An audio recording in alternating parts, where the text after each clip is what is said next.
Okay, we're going to look at what's called function notation. Function notation is used to show the independent variable in a function. It's simply just a way we write functions. It can only be used if the relation is a function. The word notation is really just sort of the way we express the answers in writing and that kind of thing.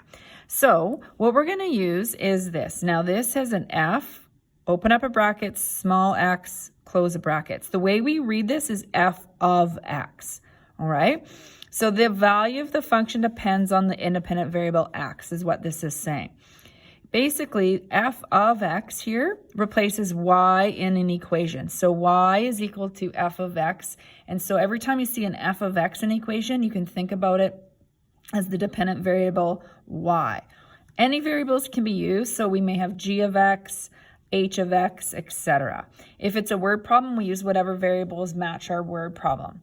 So any function that can be written as an equation in two variables in function notation can be written as an equation in two variables in function notation. So if I have the equation y equals 3x minus 2, we can write that in function notation by replacing the y with f of x. So then I would just read f of x equals 3x minus 2. But everything about that equation is still the same.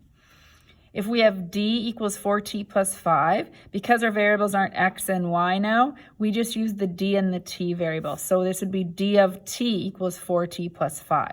Okay, so unless it's a y, then we use the f of x. But otherwise, if it's other variables, we choose those two variables to write in function notation.